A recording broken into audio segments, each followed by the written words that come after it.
What's good, YouTube? Welcome back to another episode of What Are They Cooking? The series where we showcase the craziest ideas ever conceived in Edison format. I messed up my upload order, so we kind of have back-to-back episodes here. But yeah, as always, if you got a cool replay you want to share, you can post it in the Discord in the description in the Edison Format Replays channel. So the first one today, we got actually a high-rated match here. This individual has climbed into the leaderboards with Reptilians, one of my favorite decks. Definitely a big Reptilian fan. I love the Turtle. I love the Vasky. I love all the Reptilian cards. So I think this is probably one of the hero versions with Plasma and stuff. It's probably my preferred build at this point. I think I do play Plasma and Future Fusion and stuff. Definitely all the versions have got to be playing that Debris Dragon. The Debris Dragon plays are just so good. Like popping your own cards, popping your own Gardna, just going to Vasky is awesome. Set up the Vasky super easily. Speaking of which, we just draw into the Vasky. We're actually going to set Goat now. End phase Icarus going to take that out, but we're still just walled behind this Gardna. Gardna is such a good card, man. It's just a 2K defender that is also a Sangan. Well, it's like more like a Witch of the Black Forest because it can search a Vasky, right? You can just search your boss monster in this deck, which is like so insane. We get Dust Shooted, but that's kind of fine. I mean, losing Debris sucks, but I think we pretty much got to go for this play, right? Summon the Vasky, attack. It's a question, are we setting this Dandelion? We are. Opponent draws into a Dad. Oh, that sucks. That sucks so bad for us. We need to top deck Debris Dragon. Like, we just have to. We draw into... Oh, man. I don't know if setting this was right. Because if he found a way, if he had a Gale or a Blizzard, we'd just lose. In fact, he could still just, like, collude over and then pop it, but he actually doesn't do it. So it's like you could have rammed it and then Vasky kill his whole field, which is probably the safer play, but this is going to work out. I mean, you can't Icarus here, right? Okay. I was going to say, yeah, there's just not enough cards on the field. We are still going to set the Call of the Haunted. We get colluded over, which sucks. We draw Typhoon. We're just going to take the 14. Are we going to Typhoon? He could chain. He actually does not chain. Now we're going to Future Fusion. Reveal Absolute Zero, send one of our hero targets. Usually it's the Alias is the other one. Makes sense. At this point, we pretty much have to call back Alias. Will wall the whole field. We try to attack. There is a Mirror Force, but we have Debris Dragon at this point, so we can go ahead and make an AFD. That'll wall everything. Heavy Storm going to stop the Gaia from coming down, and then we're killing the tokens. We draw into a Nanta. This is another super fun card you could play this deck. I don't even know if I think I maybe play like 1. I think that 1 is actually a weirdly good ratio. But yeah, if it comes down, it's just like a dude. It gets attack points, and it pops stuff every end phase. So it is just like a +1 at the very worst. And then also it can be pretty big if you draw it late in the game, which is kind of the logic behind the ratio of 1, actually. So we managed to pull that one out. That game was not looking good, but we found the cards we needed to find. So here we're going to go set the Gardna. Set Gardna is just always a good opening move, honestly. So this build is on Offerings to the Snake Deity.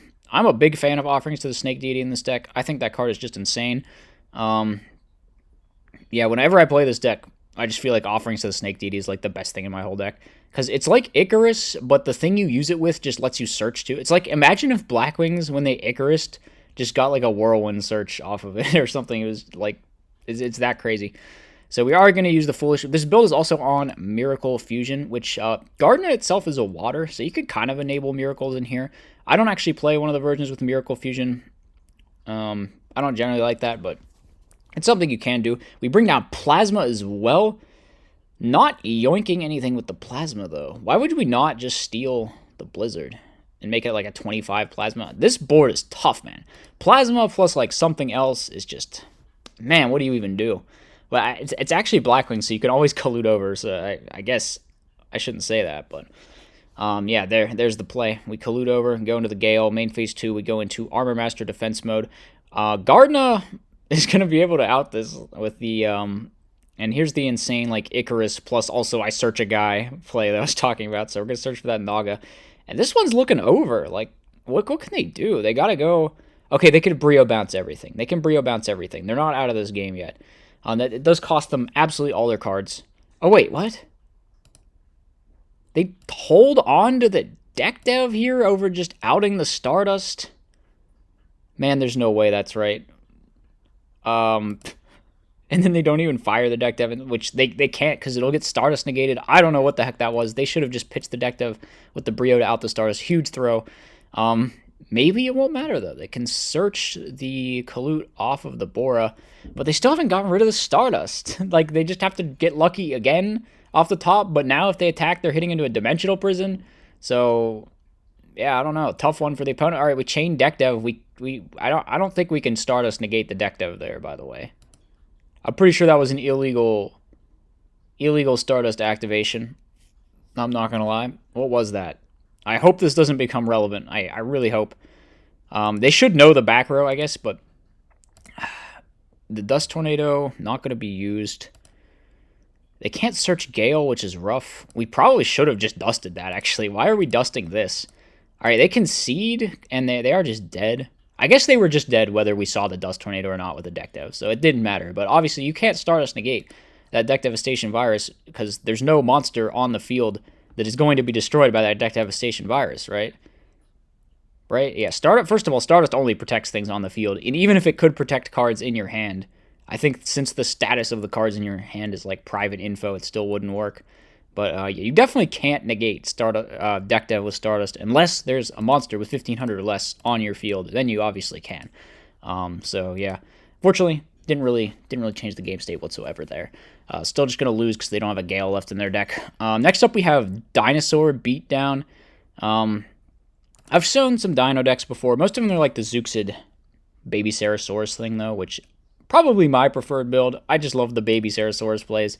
But also, you can play this, like, Royal Oppression, Hydro Get On, maybe Solidarity, Beatdown thing. We're hitting into Gores, though, which is a bit of a roadblock. Like, literally a roadblock. We're going to swing in, D-Prison, okay, set Mizuki. If they get Dark Armed live here, though, we might be relatively in trouble. I guess we can Judgment it. We're actually Foolishing the Mally, Banish the Mally, Summon Dad. That has to eat a Solemn Judgment. Torrential Tribute's actually just as good here, honestly. Maybe even better. Set Power Well. We could use Power Well. Not going to. There's a Krebons down there, right? Yeah. Why didn't we just Power Well before to like avoid this damage? All right, Solemn Judgment, though. Pretty good. I think we just die. We just die. Maybe we should have set the Brain Con as a bluff there. Maybe they wouldn't have played into it. The tough one, though. The Torrential Tribute was just... Dang, that was a good Torrential Tribute. Okay, moving on to game number 2. Game number 2, Zombie Welodad player just going to open up with a T set. We're getting that Jurassic World again. We do summon out the Hydrogeddon, which maybe we should have set our cards and like waited there to play around the bottomless. We had like the Dark Bribe to stop that. Opponent's going to go ahead and make a, probably just Stardust. Yeah, set the Power Well and pass. D-Prison. D-Prison could answer the Stardust. We're actually Solemn Judgmenting the Dark Grepher. Okay. And then Deeper in the Stardust. Power Well going to bring back the Krebons. That eats a Dark Bribe, but that's just a straight +1. And they draw immediately into another Power Well. Oh, that's tough. Okay. We draw to Fossil Dig. We can make them pay 8, I guess. So this is a big Hyper Hammerhead going to make the opponent pay 8. They draw into a Grepher. Wait, another one? Okay, their second Grepher. Now they send the Goblin Zombie, send the Zombie Master, I say. They go into Goyo, but the Goyo just eats a Shrink. So the Hyper Hammerhead going to run it over. But once again, we're about to hit straight into a fat Gores, the Emissary of Darkness, which we will not be playing around here. And here he comes. He is a big boy. The token's a big boy. I think this Dark Armed is like Omega Dead. 1, 2, 3, 4, 5, 6. Yeah, it's probably just never coming out. But they run over our whole field, so I think we're pretty much cooked here. Yeah, they just attack direct. 27, we are dead. Okay, tough luck for the Dino Beatdown deck in game number 2. Let's see what we can do in game number 3. Now we open Oppression and Rivalry. Oh, man. Rivalry is a heck of a card. No one really plays it because it's pretty garbage. Like, it doesn't do anything to Blackwings or Frogs, really, for that matter. I mean, maybe it does something to Frogs. But yeah, it struggles in a lot of senses. Like, the obvious, like, big issue is you can just Tribute Caius under Rivalry. So a lot of decks that you would think might get owned by Rivalry just don't in Edison format because the card is ruled differently back in the day. So now we're going to find an Elementosaurus. We're out here seriously playing Elementosaurus. I guess it is just another target off Fossil Dig. Cool thing about Dinos is you get to play 3 Rotas. The not so cool thing is that most of your dinos are just trash. The Royal Oppression, though, Royal Oppression going to be doing some work. Just going to negate that Zombie Master, and they can't Bazooki either. They can't Mally either. They can't Call of the Haunted. They can't Plague. It's just like actually just destroying them. Looks like they were on Creator here as well. So it's like Creator, Zombie, Welladad. Pretty cool list from the opponent, but unfortunately going to get bodied by the Royal Oppression in game number 3. Next match we've got is Super Solar Nutrient Giga Plant stuff. Apparently we're playing this guy. So Gravero's gonna reveal a plant is the opponent. We're actually just standby phase Phoenix Winging. We're desperate to keep this Quackimero Graveros alive for a turn, which is the obvious big flaw with Graveros. Like, how do you just like have to keep it alive for a turn? We're gonna go ahead and send Lone Fire. I guess just trying to set up for a big play here. Activate Miracle Fertilizer. Bring back the Giga Plant. Activate Super Vice. Bring back the Lone Fire. This type of deck is probably very good against frogs, at least. The opponent has Wabaku to stay alive. It looks like they're maybe playing Burn Frogs. It's the only frog deck I know of that plays Wabaku. So Econ, obviously we just negate it. Then they can bring back the Treeborn, summon Caius. That's just going to get negated too. We're going to send the Giga Plant, but the Supervise is going to bring it right back. We're sending Samsara Lotus? Bro, what actually is this technology? Alright, the opponent just concedes because they realize they're getting Wombo comboed with the Miracle Fertilizer and the Giga Plant and all of that nonsense. So, yeah. Here we're going for Super Solar. Super Solar basically just turns a bunch of your plants into Lone Fire. We get Crowed. I think Giga Plant actually doesn't target, so we might have gotten like a little bit ripped off here. Polynosis is gonna stop the Caius. Very funny. We get back the Giga Plant. Normal summon again. Once again, they crow the Giga Plant there, so that they actually can crow. But I think earlier we should have still gotten a plant thing out of our deck. So just keep that in mind for future games. We actually should have been in a better position here than we are. Substitute shenanigans are a problem. We're on Polynosis in here. We're just on, like, we're fully memeing with all the plant stuff. I guess if you're going to be playing Super Solar Nutrient, you might as well, right? I wonder if we got to have the Evil Thorn in here, right? If you're playing Super Solar Nutrient, you best be playing Evil Thorn. That's just like that's a combo, man. You go Evil Thorn, you go Super Solar, you get Lone Fire, you tribute. It's just like a straight plus. You just get Lone Fire plus some other plant. So we're getting, I don't know, we're just eating like Frog Beatdown to the face, all 3 of these swaps, and we do have confirmation that it is Burn Frog, seeing the presence of the Turbo Rocket in the hand. I don't know, like, yeah, we just give up here. We're not winning this one. Moving on to game number 3, and we open double Copy Plant? We're playing double Copy Plant, bro? Man, just put Evil Thorn in your deck, bro. Okay, we're specialing from hand here. Once again, the whole like Giga Plant not targeting thing might matter in this situation, because maybe they would have crowed anyway, and then we would just summon from the hand. But now they crow the Giga Plant, so we're sort of like this frog player is low key cheating us. I don't know what to say. I mean, probably not on purpose, right? They probably just don't know. Usually, I assume people just don't know because there's lots of weird rules in this game. Now we're gonna send the Samsara Lotus again, flip up the Mark of the Rose to steal the Vanity's Fiend. But the opponent can stick around for a while here. We set the Dandy. They're probably going to want to just run over the Graveros, which is what they're going to do. We're kind of just racing them, like, with this Mark of the Rose. That's basically the plan. T-Roar going to be used. Man, they just run over our Dandelion. We got to find a way to just win. But we're not getting any damage at the moment. The opponent doesn't have a lot to summon, though. They can't summon the Lava Golem. I guess they could set the Crow, but they really don't want to. And now they're in danger. They're in, like, set Crow territory. No, they're just going to resummon Vanity's Fiend. Alright, you best be setting that Waboku or you're going to die. We do have Mark of the Rose. Steal the Vanity's Fiend. Try to attack for game, but the Waboku's going to come through. Now we set the Phoenix Wing Wind Blast. Just going to take this damage, and we're going to end phase, hit that back row, and that is going to let us go for game with the opponent's own Vanity's Fiend. This is wild. We played, like, so much plant stuff in here. We're playing Graveros, we're playing Polynosis, playing Miracle Fertilizer, playing Super Solar Nutrient. Why aren't you playing Evil Thorn? Maybe you are. Maybe you just didn't draw it. It's like a possibility. But Evil Thorn is based. You got to try that out. So the final replay we've got is one more of the Fishborg Frog deck. I know we've shown it like twice before, but okay, last time. I'm just obsessed with it. I love it so much, and it's so fun to watch, man. I'm pretty sure you guys love it too. I think this actually, I found that the origin of this was that it like topped UK Nationals or something, which was a thing. What's that? That was like a month ago or something. Maybe. I don't remember exactly when that was, but yeah, still pretty cool. We're just chilling out for the moment. Now we're going to go pretty crazy here with the subs to Toad. Unfortunately, we need a Torrential Tribute. I feel like we could have sequenced our sub summons better there to play around that, but it's fine. We got Salvage to put it straight back, so we're just going to be doing it again. Let's see. Take some damage. Special out Swap Frog. Send sub. Now we're going to go Salvage. Get back the Uni and the sub.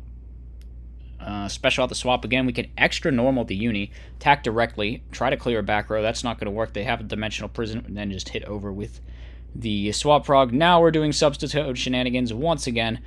Aversing mid subs to Toad shenanigans. We can avarice twice mid subs to Toad shenanigans. It's just like crazy pluses going on here, which is the name of the game with this deck. Yeah, okay. We're not actually aversing twice. We're holding the second one. Dark Arm Dragon comes down. Pop the Dupe Frog. We're not chaining Geki Break. We're just going to wait for them to target it, maybe.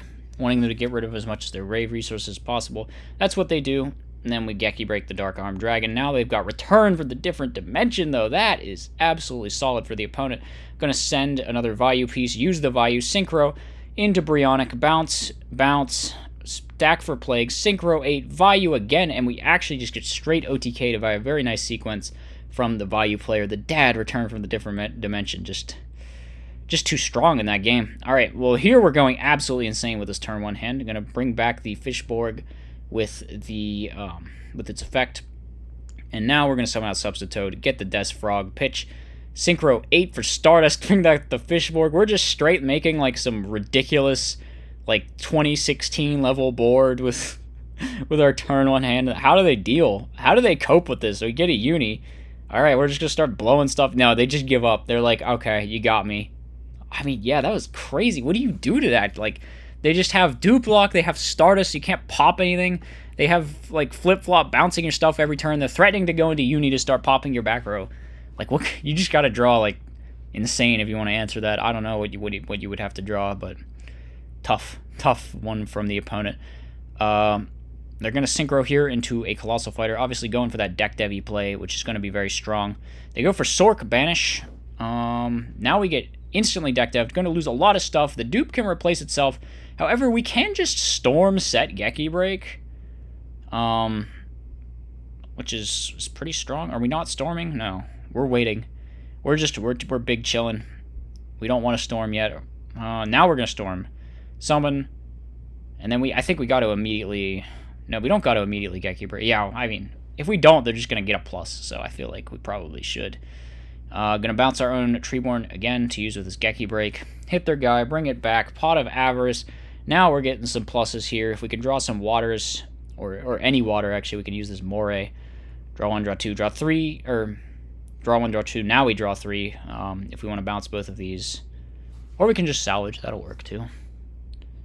And now we can do some Substitute plays. We're going to actually bounce one of them, get a Death Frog. Moray, put back the other 2. Man, the turns are just so long in this deck. Another Moray, get a resolve, draw 3 cards.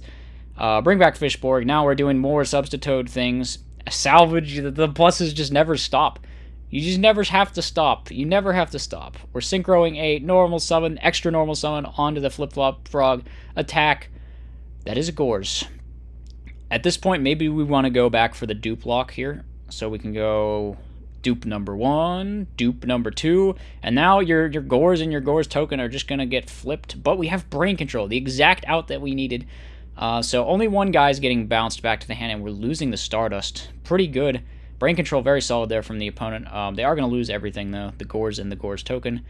Going to get put back. We actually solemn the summoning, though, of the flip-flop. But now we just have access to a Synchro play here with the Fishborg Blaster. Going to go into a Goyo Guardian and steal that Gores. I can't believe we got deck devved for 5, and we're still just, like... We're still just winning this game. We're still positive. This deck just goes so positive so much. It's actually insane. So we're going to run over their whole field. They're left with nothing but a Mystical State-based Typhoon and a Return from the Different Dimension, which they could use to stay alive, but I'm not really clear on what the plan is. We can send a Sirocco. Okay, maybe we get some kind of Vayu thing going, but it gets crowed, and that's going to be it. So that's the final replay we've got. As always, hope you guys enjoyed. Let me know what you thought in the comment section. I'll see you in the next one.